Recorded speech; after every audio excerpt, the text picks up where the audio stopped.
What's up, fans and first timers? Video Game Guru here. And today, more so than usual, I've got Star Wars on the brain.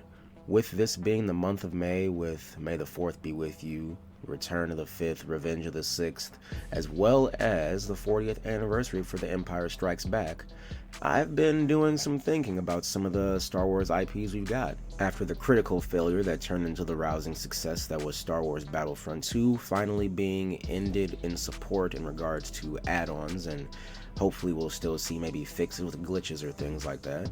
The 7th season of the Clone Wars ending and streaming on Disney Plus, and the confirmation that we got in regards to Jedi Fallen Order 2 officially being in production, as well as another movie being announced to be in production by Disney. It makes me think that they have a lot of things that they want to put out there. They have a lot of different ideas milling around in their minds. And with that being the case, how far are we going to go? What are we going to see? Are we going to start seeing more unique and extravagant ideas like from the times of Legends before Disney acquired it and decided to put those decades of stories and legends and all kinds of lore into a vault? I very much so highly doubt that, considering nothing under this sun hasn't been recycled, and they have a lot of different things that they are going to be churning out here that they will probably want to be unique and memorable. And this is the Video Game Gurus channel. I'm thinking along the lines of Jedi Fallen Order 2. What are we going to see story-wise?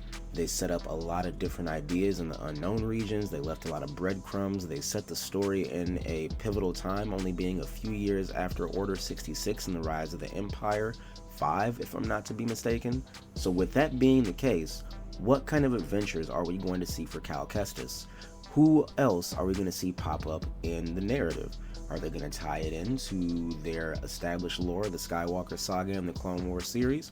Or are they going to delve into some of those things that I was discussing earlier? With all that being said, I've got a few ideas myself of what they could do and where they could go and where I think they're going. So let's get into it. First off, I want to see some things as far as quality of life for a video game that are naturally integrated and not just made to pad the runtime. With that being said, I do not want to have to reacquire all of Cal's powers. We went through the whole idea that his trauma made him disassociate himself from the Force, so he decided to block away everything that he had learned in that short time with Jaro Tapal. But with that being said, I'm not trying to go through and have him relearn everything. He should have all of his abilities. He should maybe have just one version of a lightsaber because through his adventures he decided to specialize more so in one, and you can choose to pick that up at a choice of your convenience in the narrative later. But I don't want to have to get force grab, force push, force stun, upgrade them, get my double jump. Nah, I'm not trying to do that again. So I want to go ahead and have those already integrated. I want to have practical and functional lightsaber customization as well. We were able to get exactly that in Star Wars The Force Unleashed 1 and 2, where when you put in a different crystal or a different color, it changed the amount of damage that it would do. It changed the amount of damage that certain enemies will get. It added maybe less damage but more of a knockback effect because of the type of energy source that you put into your specialized lightsaber with the single blade and dual blades. And when you got the dual blades, you were able to mix and match to give you a bit more variety, maybe things to enhance your force powers as well that you imbue into your lightsaber strikes. What I'm trying to say is that if we were able to get that almost a decade ago, I want to see that in this brand new AAA funded from money hungry and money lustful EA and Disney. I want to see all of those wonderful ideas wrapped into another single player narrative and made your single player narrative that would otherwise be completely identical to someone else's slightly unique in the type of flair that you put into your lightsaber styles or the type of damage you did or how you fought. It would just give you a little bit of diversity so that way everyone could say, oh, this fight went like this for me, or oh, this fight went like that, without having the exact same type of abilities, but also having your own strategies uniquely playing out with how you would actually build your lightsaber aside from just a purely cosmetic effect. The third and final idea that would kind of tie into the narrative, but I've noticed that with Star Wars books, movies, games, other things from like BioWare, stories and titles that also had Star Wars games with KOTOR 1 and 2, Uh, Give me the crew that I had and let's expound upon that. Don't give me a whole new casting crew. We got our Jedi, our old master, our pilot, our eccentric one being Marin the Night Sister. Spoiler alert, if you're watching this, I assume you've probably played the game. Don't make me have to go through and collect a whole new crew or give me a reason to go out on my own unless it's a narrative exclusively about Cal. Let's go ahead and build those relationships. Let's have a tight-knit group of people. Everyone else did it. We had Han, Leia, Chewie, Luke, R2, C-3PO. That was our group for the old stuff. For the new stuff, we have Rey, Finn, Poe. That's pretty much the big three, as well as BB-8. For the Clone Wars, we had Anakin, Obi-Wan, and Ahsoka. And for Rebels, we had the Ghost Crew. With every single one of those, we had time to actually get to know them, get to know their personalities, their backstories, delve into their philosophical ideologies, their humor, all of it. They got really fleshed out. So if we're going to be doing a Jedi Fallen Order series, I want to see my main cast and crew growing, thematically, narratively, together, individually in certain aspects. But don't start it over just to wrap me up and get me all hyped up and meet new people again, or making it just, oh, well, maybe people didn't play the first one, so let's get a whole new crew. No, let's keep it as you do with every other Star Wars thing. Get me familiarized with my cast. That's all I have to say for the quality of life and gameplay aspects. Now, for the story aspects or ideas where I think they could go, I could really see a return to Coruscant being possible. We have a Star Wars single player narrative. You could even make it to where you could switch between a couple of the people on your team.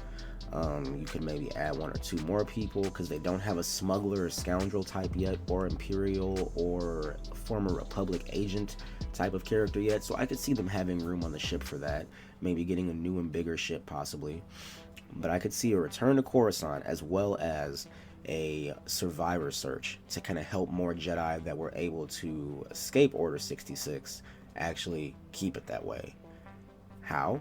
Well, the Jedi Temple ends up getting turned into the Imperial Palace, but that's in Legends. That may not be happening yet, that may be in the process.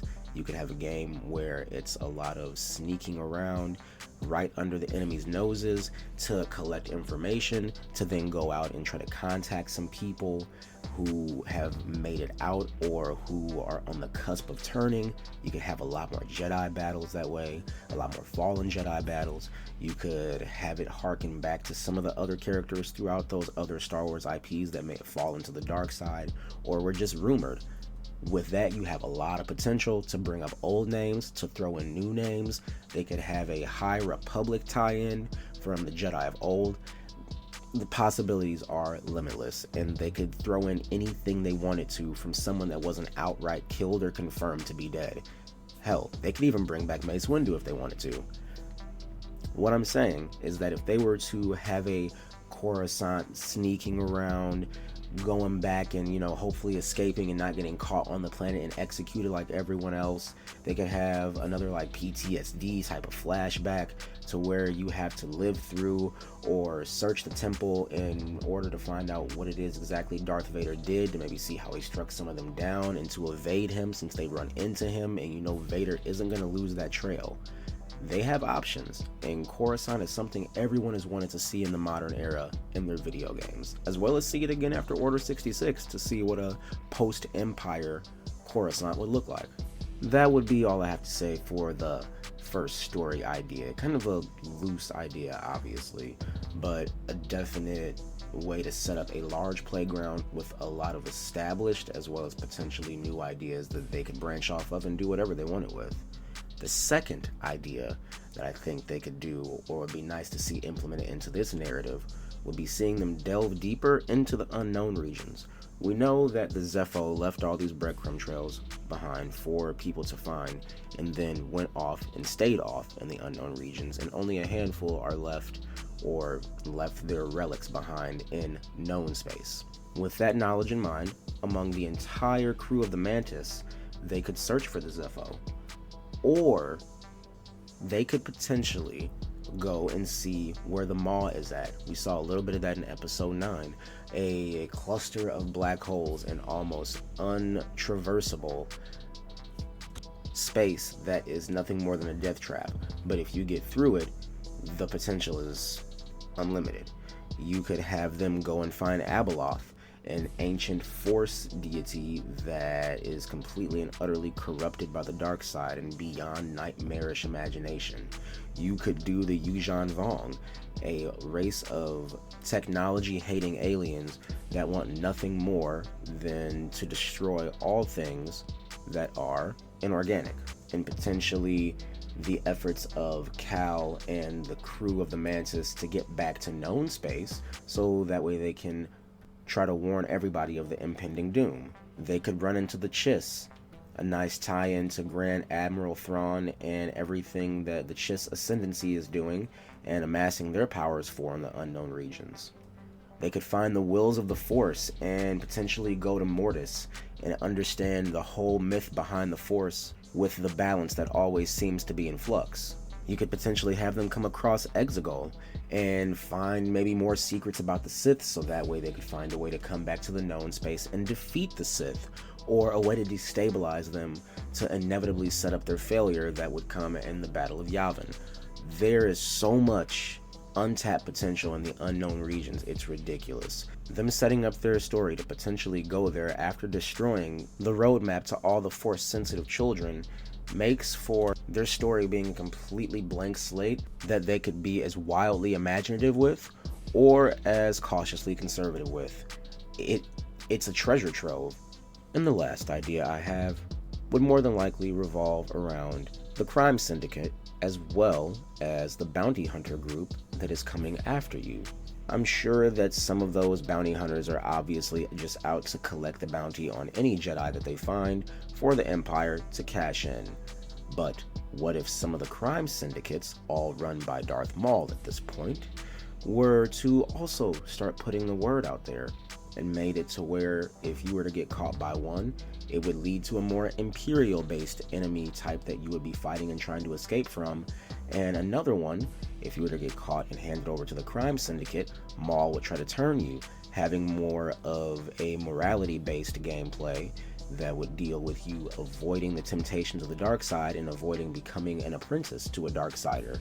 I don't know what would happen to Ciri or the Night Sister Merrin, but they could potentially get captured by the other opposing faction, and then you would have to go back and deal with them regardless later, making it to where you have two Darksiders, one vying to absolutely destroy you, the other one trying to manipulate you, and you having two different ways to go about your story. You could have a different set of planets, since Maul obviously would not want to interact with the Empire for fear of having his plans crushed again before he is ready to strike, and the Empire obviously taking whatever planets they want because that is the business that they're in currently. It would make to where you'd have a nice little balance between what two sides you're going to go for, since balance is the whole name of the game in Star Wars. And then ultimately in the end, you could possibly pepper in Ahsoka.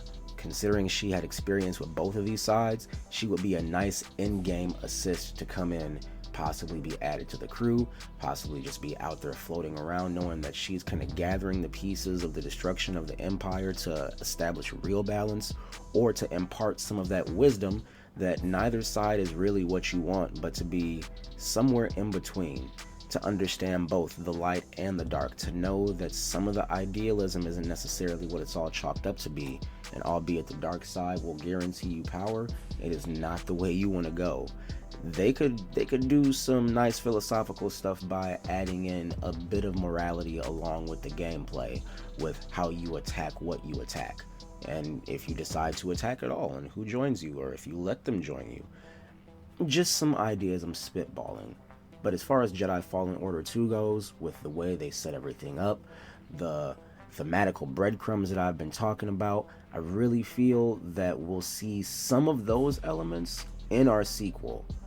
And what I feel we need to see are the things I stated at the start of this video, the quality of life things, the functionality and practicality and cosmetics of customization, keeping all of our force powers, not erasing our crew just to have us be a blank slate all over again. It's a terrible idea, and they've made something great.